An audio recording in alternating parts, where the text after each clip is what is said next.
Paul is providing us today. Just hit that record button so we'll see. There we go. We're all set to go. Welcome everybody to United Way, to the co-presentation sponsored by RSVP, volunteers, and our Retire United group.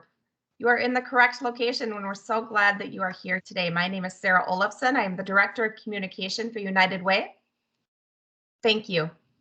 I'm going to turn it over to Susan right now. Susan is Director of RSVP and our volunteers 55 and plus. Thank you for being here today. Again, it's great to see all the faces as we join everybody. Yeah, can you hear me?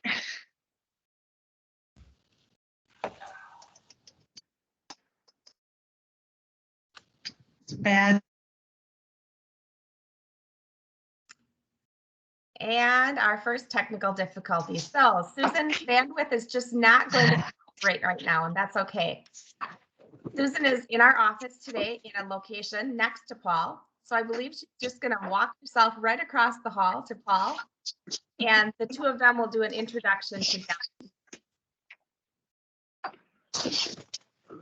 Paul is going to present today on all things fraud. He has been doing this for the past 4 years. And he did let us know that he could speak for 4 or 5 hours if we let him. We only have an hour planned, so we will be conscious of your time and make sure that there is time for questions and answers. We will be using the chat feature today. So if typically at the top of your screen, there's a little bubble and you can chat any questions that you have. We will monitor those and make sure that we introduce and break those up as the presentation goes. All right, Susan, let's try again. Okay. Hi, everybody. Good afternoon. Today's guest speaker is Paul Dobbratz. Paul has a background in IT, everything IT. He's been a Aarp fraud fighter for about 4 years. He and his wife do as a duo usually, but she's learning how to cuddle babies at Aspirus right now. So. He's been an active volunteer with RSVP since 2016. I looked up your date of volunteer hiring, and along with Aarp, Paul was volunteering at Aspirus as well, installing the Lifeline gadgets before COVID. So I will turn it over to Paul. Thanks, Paul. All righty, thank you. Like Susan said, I've been doing this for at least 4 or 5 years. And we got recruited. I can't even remember how we got we actually we thought we were going to a presentation on fraud, and it turned out that it was actually a presentation to recruit people to become Fraudwatch volunteers. So hopefully everything will go according to plan here. Slideshow.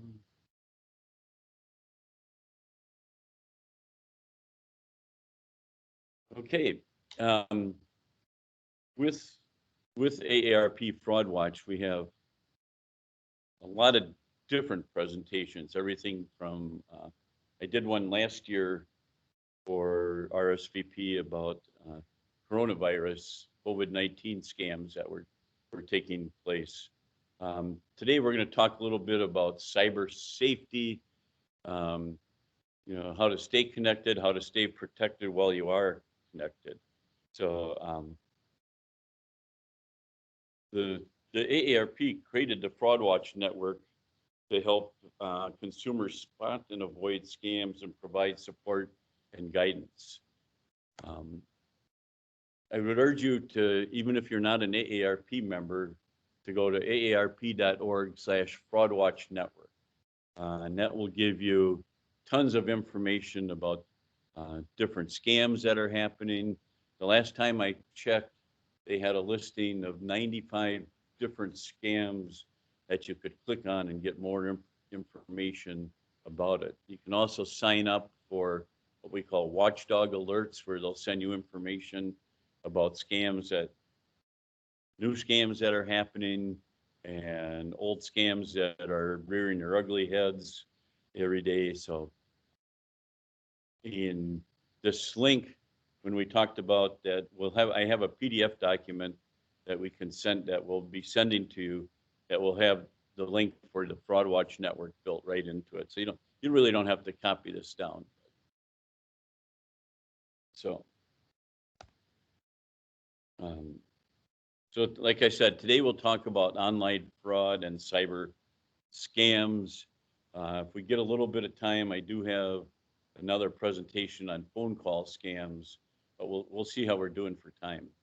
I've been, like I said, I could talk for a long time on different scams and things like that. So, and my wife's not here to keep me in control and make sure that I don't get off base too much. This presentation is a little bit old in terms of some of the facts, but just for your information, in 2017, which is the latest year I have, the FBI had over 300,000 online fraud complaints amounting to a total loss of $1.4 billion. And we assume that's kind of the tip of the iceberg, because a lot of times people are embarrassed to report that they've been scammed. And so the internet is a gold mine for scam artists. They take advantage of you in many different ways, through emails, through phishing, through pop-ups that you might see if you're working on your computer. For example, my mother-in-law, who about 4 years ago was working on her computer, and she's 94 now, so she was about 90 at that time, and a little window popped up saying that she had a virus on her computer urging her to call this number. Well, she called that number, and she kept, later on she told us, well, I was talking to such a nice man. He thought when I told him I was 90, he said, oh, you only sound like you're 60. And pretty soon he was requesting control of her computer so he could get rid of the quote virus that had been detected. And she said, well, I really don't have time. I have to go to a meeting. And he said, well, I can stay logged on while you're at your meeting, and I'll fix up everything for you. And lo and behold, when everything was done, we actually found a little program that he installed on her device that was capturing every one of her keystrokes and recording it for him to look at later on. And we're not sure how much he dug around and found out account numbers and all that kind of stuff. So needless to say, we spent the next couple of days freezing her credit, going out to the banks, getting new credit card numbers, putting notices on her bank accounts and all that kind of stuff. So, and it can happen to anyone. So this is a little quiz, and normally in a group, I'd have people raise their hand and say, what % of people don't use a passcode for their smartphone? Well, it's actually 28% of the people. And what we mean by passcode on your smartphone is the ability to unlock your phone, so that only you can use it, or someone who knows your password can use it. And this is a little bit outdated because, for example, my phone has facial recognition, so it will unlock my phone when it sees my face. But one of the COVID problems is if you're wearing a mask, it doesn't recognize your face. So the reason we tell you to use a passcode on your phone is that if you lose it or someone steals it and it doesn't have a passcode on it, now they have an entry point into your phone. And a lot of people have stored account numbers on, or they have automatic logins to their banking sites or whatever. So One thing you need to remember from today, if you haven't already done it, put a passcode on your phone, or like I said, use facial recognition. I know Apple allows that, and I'm assuming Android has facial recognition also. So we're going to talk a little bit about some of the online risk factors and what you can do to protect yourself. And this seems counterproductive or counterintuitive, but one of the online risk factors is not having online access to banks or credit cards. So again, if you have a smartphone and let's say you have a credit card with Citibank and Cloverbell Credit Union and whatever, you should have access to those accounts using their applications on your phone. If you're a man and you lose your wallet, or if someone steals your purse and that has your credit cards in it and that kind of stuff, if you have online access, you can always go out and freeze your credit card or lock your credit card, report it as stolen, and limit your liability. One of the things I like to remind people of is if they're using online access to any of your banks or credit unions or whatever, credit cards, please turn on what we call two-factor authentication. Two-factor authentication means you have to enter a password. When you enter that password, they'll send you a code back, usually a 6-digit number, that they'll send either to your phone via text message or to your email with that 6-digit number. You must enter that 6-digit number to prove that's you. So even if your phone, for example, you lost it and someone picks it up, figures out how to get into it and tries to open up your account, they won't be able to, with a phone they would, but they won't be able to access your credit card information. Passwords. This is a good one. And again, it's a little bit difficult when I don't have you as an audience, but believe it or not, the two most common passwords that people use are 1, 2, 3, 4, 5, 6, and the word password, or their password. Also, it's a good idea not to use the same password on all of your sites. And this can be kind of a daunting thing to do, especially if you have, like me, you have a lot of sites that you go to. Sometimes you access them from your phone. Sometimes you access them from home. You're sitting at your home desktop and working on your laptop or your desktop computer. Most people have in the drawer or whatever, they've written down all their passwords and logon information. One of the things you can do is there are what are called password managers. And one of them, if I talk about specific products, it's not because I or AARP are recommending them. I'm just using them as an example, but there's a password manager allows you to remember all of your passwords for you, and all you have to do is remember one very cryptic, long, whatever password to get into your password manager site. One of the good password managers is called LAST, L-A-S-T, Pass.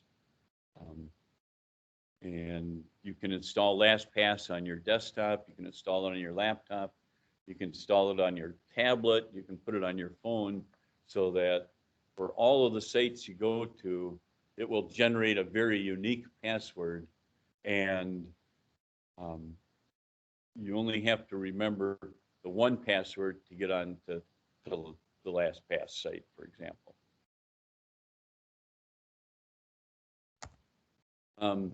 Out-of-date software. Old software sometimes has holes in it where people can access your accounts. Security features are always being updated. People are trying to keep one step ahead of the scam people. So if you don't have it on your phone, for example, or even on your home device, turn on automatic updates so that your software stays up to date. Only about when AARP did a study, only about 1/3 of the people had turned on automatic updates, and 10% of the people said they never update their software once they install it. Again, which of these activities is safe to perform over a public Wi-Fi connection? And the answer is A, check the weather. If you're on a public Wi-Fi connection, and I'm on a public Wi-Fi connection right now, I would never use it to access any of my online accounts, especially bank accounts, credit union accounts, credit card accounts, Amazon.com for ordering, anything like that. Because when you're on a public Wi-Fi connection, anybody can listen in on that network and attempt to steal your keystrokes and other information.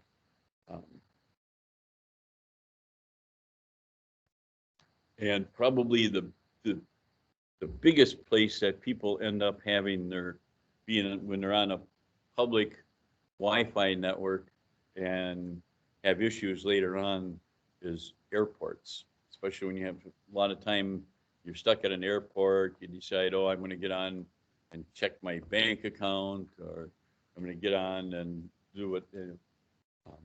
You're making yourself susceptible. So when you're on a public Wi-Fi connection, basically you can surf the internet and things like that, but don't do anything that requires you to enter a user ID and a password.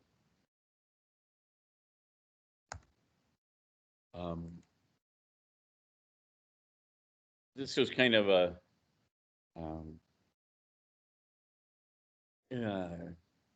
another public Wi-Fi scams where they have and I kind of talked about this, where they have an attacker that gets onto that Wi-Fi connection and really starts stealing your information. The evil twin, I love this one.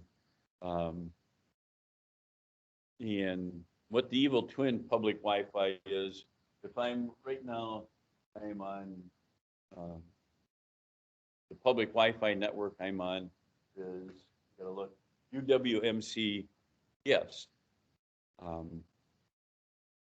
Someone might set up a Wi-Fi network close to and I'm going to pick on United Way, close to the United Way office, and call it UWMC visitor, for example.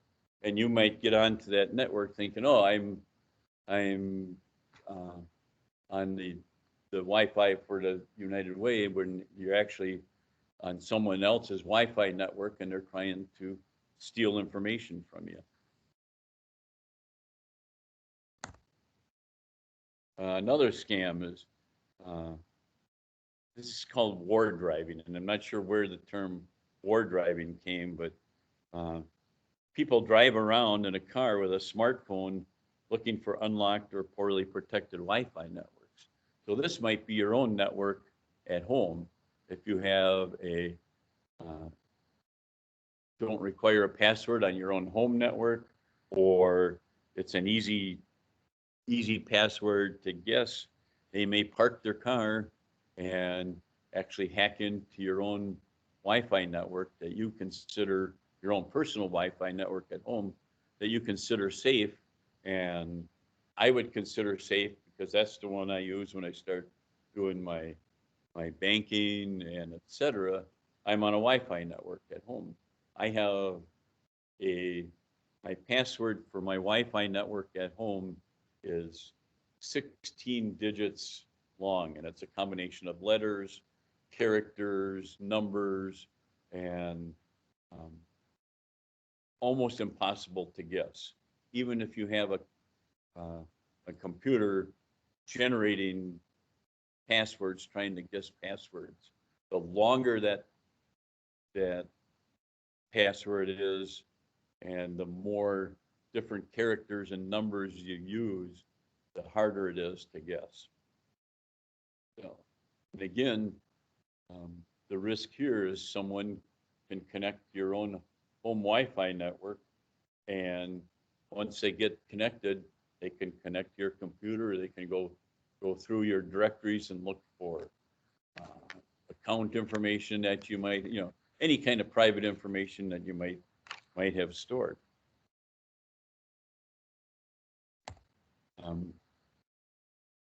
So these are, again, kind of a rehash of what we've been talking about, but if you're on a public Wi-Fi network, don't access sensitive information. Verify the name before you log on to it, and when you're at home, make sure your home Wi-Fi network is secure. And also, when you're at home, and this is a good time to talk about antivirus software, anti-spyware software, firewalls, and things like that you should have on your own home devices and your phone and or tablets. Again, computer viruses and spyware is constantly evolving, constantly changing. So you need to have a good antivirus program that will protect you from that kind of stuff. Paul, I'm going to interrupt for just a moment. We have a question in the chat, so I just want to make sure that that's addressed. Okay. Can you disconnect from the public Wi-Fi and use your internal data through your provider? Is that safe? Can you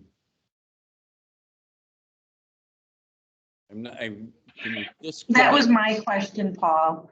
That's Susan. You had said don't connect to Wi-Fi, but if I'm in an airport and I don't connect to the Wi-Fi, but I just use my network that AT&T and access banking, let's say, is that okay? Or is that still risky? You're talking about using a cellular network? Correct. Yeah. It's not nearly as risky as a public Wi-Fi network. And I haven't heard too much, but it is possible to intercept cellular signals, but I believe they're encrypted and everything else. So it would be pretty difficult. So you would, I guess I would feel safe doing that, yes. Okay, thank you. Yep. And this is a good chance to talk about, there are programs that you can use called VPNs, which are virtual private networks, which allow you to basically, it's your own little, VPN is your own little virtual network, even if you're connected to a public Wi-Fi that provides an extra firewall and a bit of safety. So if you're interested, I can send more information, or just a good way is to just Google VPN and look at that information and decide if it's something for you.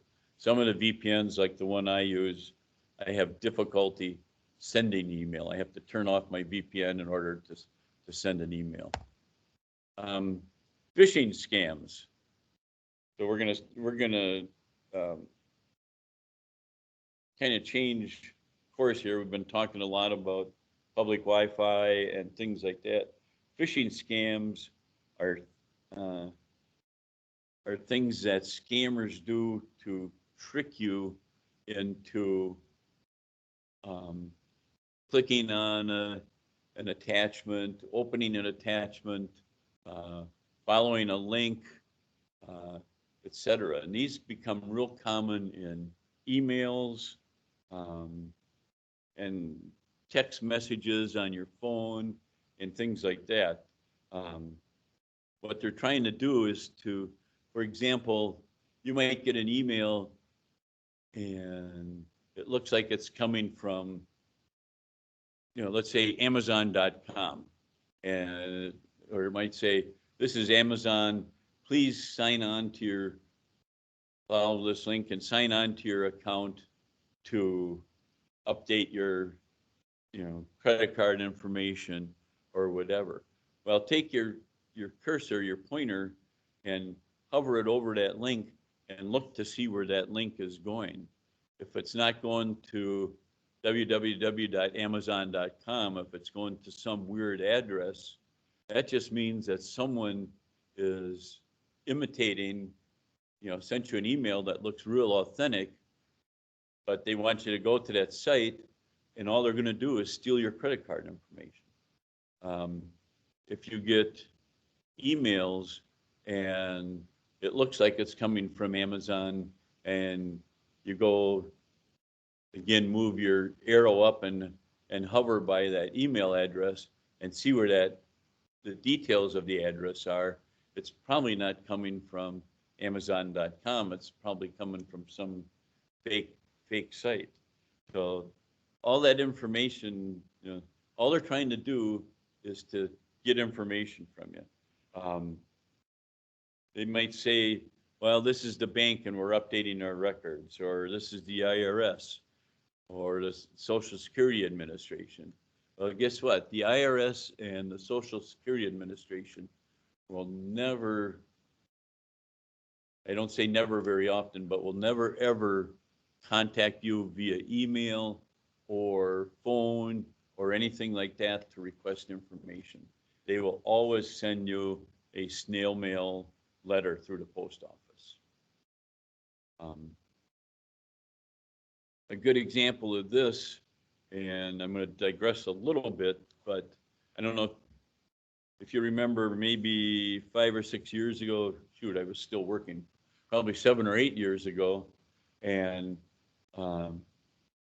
the Target got hacked and a bunch of people's credit card information was stolen. Well, what happened was that a secretary for one of Target's vendors, who has access to the Target corporate systems for, they process orders back and forth, invoices and payments, a secretary opened up an attachment in an email.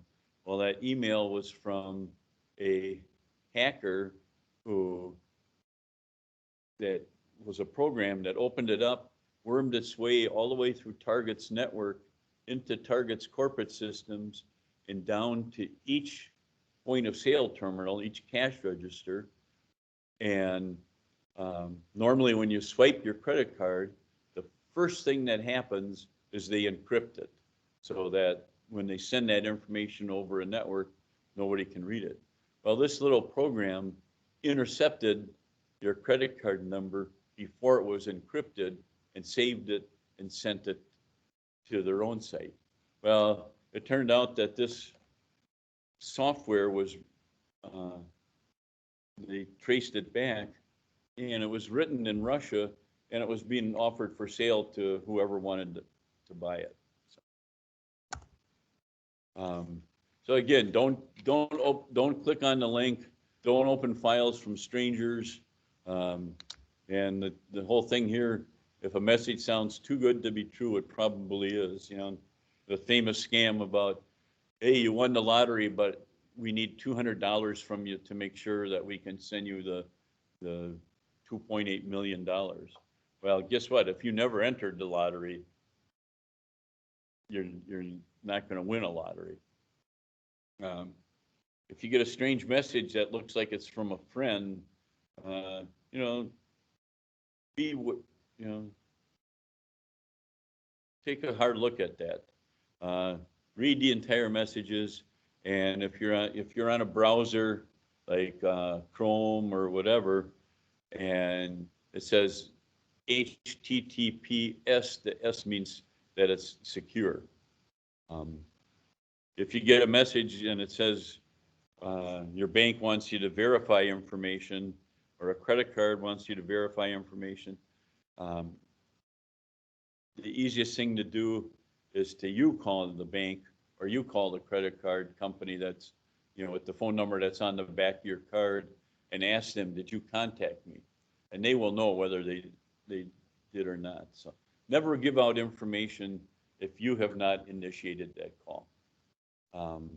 And we'll digress a little bit from cybersecurity or online security. If your phone rings and you don't recognize a number, don't answer it. Almost everybody now has answering machines or answering devices, or their phone company or their Charter or whoever provides an answering service. If you get a phone call from a number that you don't recognize, don't answer it. If it's an important phone call and they really need to get a hold of you, they'll leave you a message. It's very easy. Before I got a new phone, I used to have an application on my phone so I could prove to people in a class. I said, I can call your number and I can make it look like I'm calling from any number that I want to. And it was an application that was available on the internet. So I once got a phone call. When a phone rang, the caller ID said it was me that was calling. So that's very interesting. They spoofed my number to call my number. But, and if you answer one of those unidentified phone calls, all that you're telling the person is that you're a person more likely to accept the phone call and at least answer it. And the next thing they'll do is they'll sell that information to other scammers saying, hey, this person likes to answer their phone. And a common scenario is they're going to call, if you answer the phone, they might say, hi, is this Paul? And you never want to say yes, because they're recording that information. They're recording that verbal yes that they might use to later on do something, call somebody else on the phone and pretend to be you and order something, and they'll use that yes as the voice providing the authorization. But I'm not supposed to talk about phone stuff. I'm supposed to be talking about cyber stuff. So steps you can take: monitor your accounts. I don't know how many people get bank statements and credit card statements,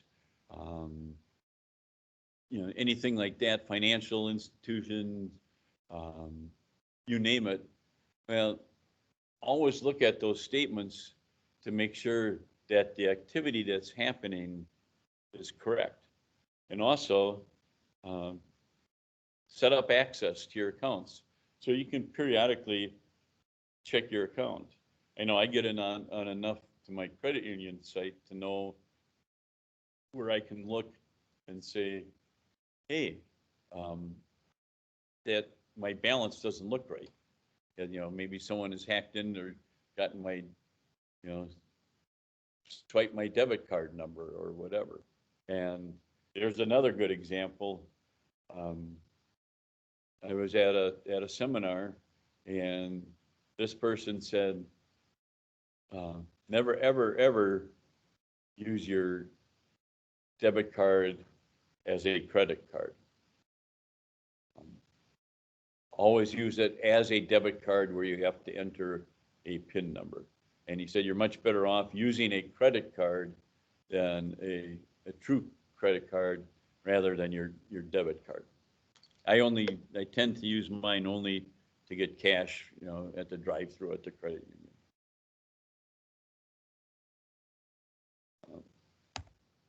Secure your passwords. Again, a strong password. My book will tell you don't write your passwords down or share them with others.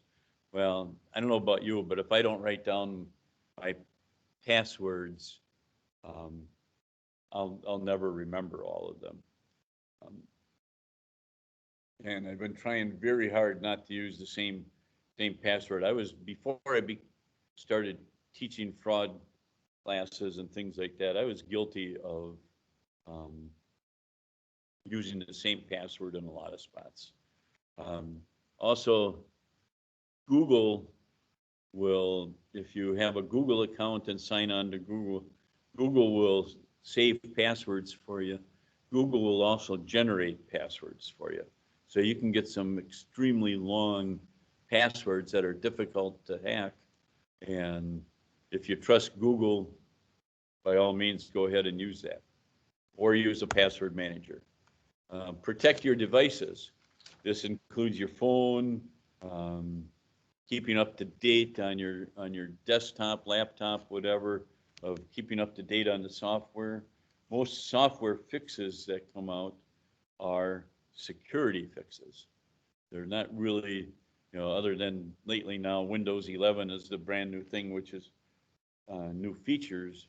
But most patches, most releases to your phone software and things like that are to plug security holes that people have got. Control your surfing. So don't access your email, even social networks, bank accounts, or anything when you're on a public Wi-Fi network. Be careful. If a site requires a username and a password, don't use public Wi-Fi for that. Watch for fake connections. Gotta get a little drink of water here. So again, this was, my example of faking the United Way guest network by saying United Way visitor, or you might be at even Culver's having lunch, and someone might have a network close to it, and they might spell Culver's without the S on the or things that make you look like it looks like a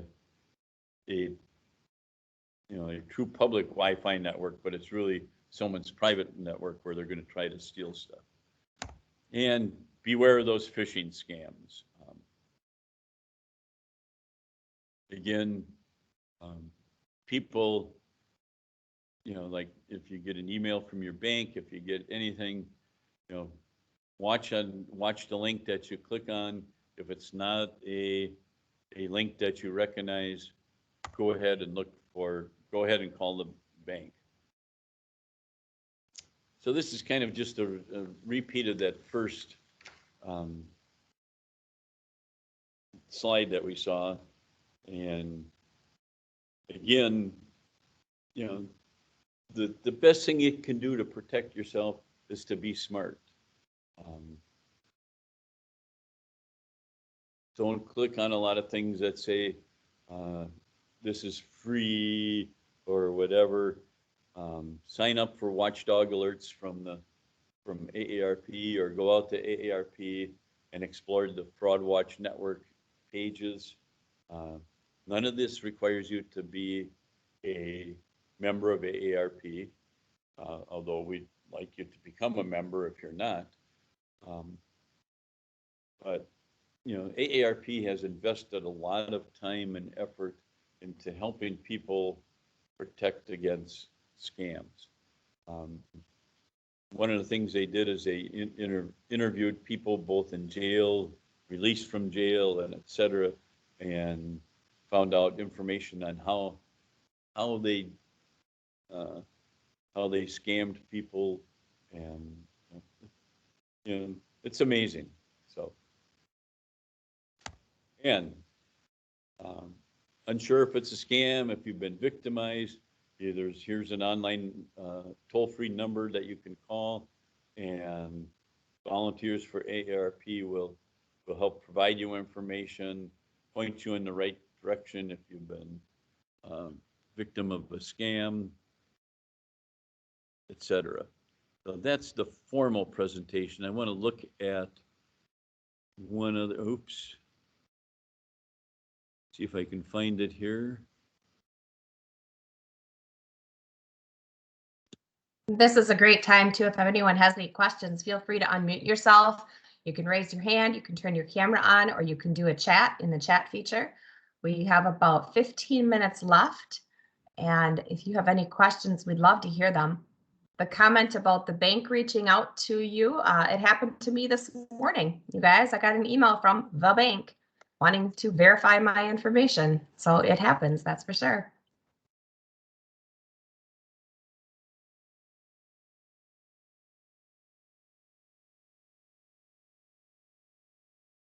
I'm looking on how to share. Paul, if you stop sharing, and then you'll be able to share the next screen. There you go. And you told me that too. See, that's okay. Perfect. And then if you want to share your other screen, perfect. Yep, we can see that. Very okay. So this is a PDF that I'll send to Susan, and we can send out to you. Just a few examples. There's the AARP Fraudwatch network. A while ago, I added COVID-19 information just because there's a lot of misinformation, a lot of people trying to scam people. Not so much anymore, but when we were getting the money originally, there were people that were coming up with ways. There's the number for the helpline. If you donate to charities, there's a couple of them, and my favorite one is charitynavigator.org. If you go to that site and put in, and again, I'm going to pick, let's pick on the American Red Cross. And everything, but you can go out and look at them, and they'll tell you, they basically rank it as a charity, tell you how much of their overhead is actually going for helping people versus how much is going to administrative expenses and that kind of stuff. So it's if it's an organization that you don't know, and Red Cross is probably a poor one to pick, but that's a good place to go to look.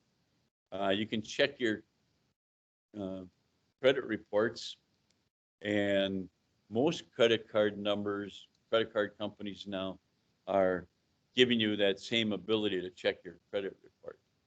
And at the bottom is a link to go to about freezing and thawing your credit reports. It used to be you could freeze your credit report for free, but the thought to let people look at your credit report cost you money. And about 2 years ago now, maybe even 3, the government made that practice illegal. So you can freeze and thaw your credit reports at any time. I recommend freezing them, and the only time you really need to thaw credit reports where you know that people might want to look at it is, let's say you're getting a loan for a new car, and the bank or whoever, or the car dealership or whoever wants to look at your credit report. Well, you have to thaw it to let them look at it. Protect your mail. Those are 2 places that you can go and enter your name and address, and hopefully cut out a lot of the junk mail you get in terms of free credit card offers and that kind of stuff. And again, when we're talking about mail, what should you do with stuff like credit card offers that have your name and anything on them? Is shred them. Don't just throw them in the garbage. Shred anything that has your name on that you might be applying for a credit card. In Wisconsin, it's the Department of Agriculture, Trade and Consumer Protection that provides protective services to the public. In most states, it's actually part of the Attorney General's office, but in Wisconsin, it's the Department of Agriculture. There's also the Department of Financial Institutions in the state will give you information, and the Division of Securities in terms of if you're thinking about investment or investing through a financial person or whatever, you can check on credentials and that for brokers and investment advisors. And then last but not least, there's the Office of the Commissioner of Insurance.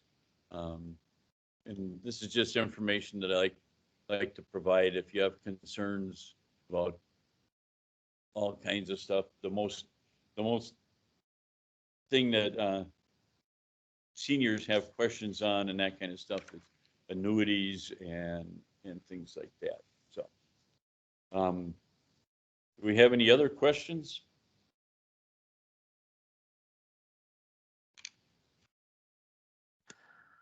Paul, if you want to stop sharing your screen so we can go back to you as the full screen. I invite everyone to turn your cameras back on if you're interested and show us your beautiful faces. Thank you very much. Hey, Paul, that was a wonderful presentation. Jackie, it looks like you've got a question. Go ahead. Jackie, we can't hear you. Can you unmute yourself? I guess that would help, wouldn't it? Okay, Paul, I have a question in regards to using the debit card. You said not to use it as a credit versus using the the PIN number to use it. To me, I guess it's easier to use it as a credit card, but aren't they both liable for fraud somewhere along the line and somebody's snitching something? I'll give you just a little bit of background. I don't know if you remember, there was a man by the name of Frank Abangali who was a long time ago. He was one of the world's first scammers in terms of being able to, he flew on airplanes. He pretended to be a doctor. He pretended to be a pilot, whatever, and he was sent to prison. And part of his early release was to become a consultant for the FBI. And it was his presentation that we were at in Madison, sponsored by the state AARP. And he said, these were his words: if the only reason that you should use a debit card in any form or any method is that if you can't manage your own credit. He recommended using a credit card for everything and never using a debit card. If people will say you can use your debit card as credit, but it's not really giving you the protection that a credit card gives you. A credit card limits your liability if it's been lost or stolen or whatever. And most credit card numbers, that liability, credit card companies, that liability is usually $0. Well, in my case, the credit union that I belong to, if I want to keep my version of the checking account, requires to have so many usages. Yeah. So how do you avoid that then? You don't. Okay. So either you have to be careful where you use it. And I know that I was using my debit card one time, and I got an email from their credit union saying that it had been hacked, and it turned out there were a bunch of them. The source was a local source in town that had hacked it, and but with a debit card, you have no protection. If you have $8,000 in your checking account and someone gets a hold of that number, take that $8,000 out. And, unfortunately, scams happen, AARP was obviously leaning towards older adults, but, I've heard of younger people. I heard my nephew got his account cleaned out just simply by someone calling and pretending to be the bank and asked him to do something, and pretty soon he was left with 87 cents in his checking account. Well, can I interrupt for just a second? Donna, I think that you unmuted yourself and you are a banking Oh, I just expert. wanted, just because of Yes. my banking background, I just Yes. wanted to mention that everything Paul has said is very true. You can be held liable for your debit charges. You personally can be held liable. The bank does not, in a sense, or the credit union does not have to reimburse you. Whereas using a credit card, the credit card will take on the liability. So that's a major difference in use of debit card versus your credit card. So I never use my debit card out of town. I always use credit cards no matter what. So I always keep my debit card in the Wausau area. Good to know. Thanks. Uh-huh. And another thing with your credit card is that credit card companies have very sophisticated programs to watch your spending habits. Mhm. For example, one time I bought airline tickets for our whole family, so it was 8 tickets, and it was like no sooner than I had hit enter to buy them that I got a phone call and asking me, did you really spend, most you ever bought was 2 tickets. Why are you buying 8 of them? Well, I'm buying them because my wife said I had to buy them for the family. But, so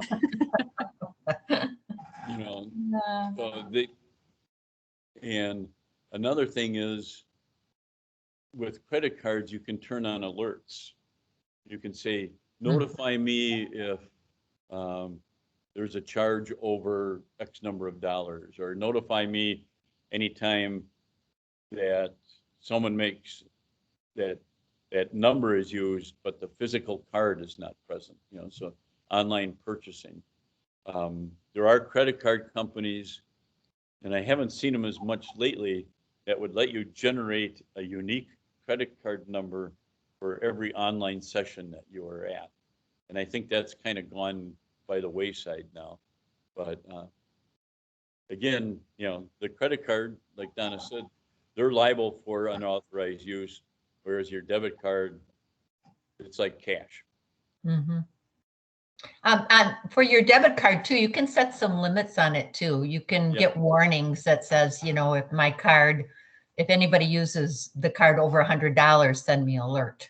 Yeah. Or so you can set some limits on it too.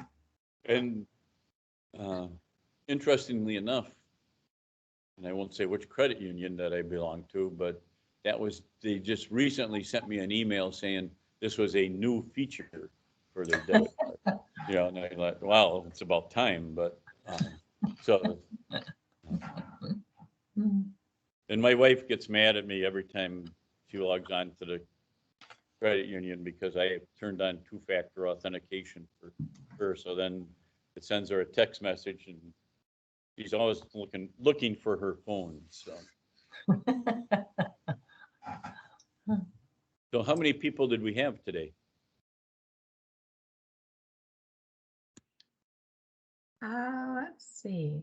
I I think think we had 13 yeah, or 12. over 12 at one time. Yes. Okay. Yes. Any other questions? Oh. Anybody else want to unmute themselves and ask any questions? This was a very thorough presentation, Paul. I'm not sure what other questions would be looming out there. So thank you very much for that.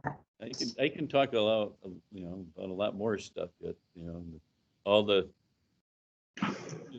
I think scam artists spend a lot of time coming up with ideas to take your money. Just like, as a joke, I used to say that the antivirus software people like McAfee and Norton hired people to write viruses so that they could sell their, a lady I worked with, her mother got scammed out of $10,000 when she got the old phone call that this is your grandson calling. Don't tell my mom, but I'm in jail and I need, and she fell for it hook, line, and sinker. So, Thank you, everybody, for being here today. We really, really appreciate it. It's nice to see faces again. We will continue to have these online education sessions. We have one ready to go and ready to be released for December as well.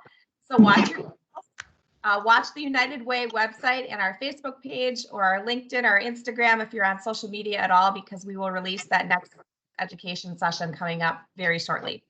Thank you for being here. We will send this out to everyone and send the PDF recording and documents as well. So you will have those in front of you. Yes, happy Thanksgiving, Jackie. Thank you. For any of you who are hunting next week, please be safe as well. Paul, thank you. It's a wonderful presentation. and Thank you, Paul. yeah, and it looks like I don't know when about the United Way, but AARP, I think starting in the new year will allow me to do presentations in person. This is currently the only way I'm allowed to do them. So hopefully we can get back. That's a lot of giveaways. That's right. All right. All the tchotchkes, I love them. Okay.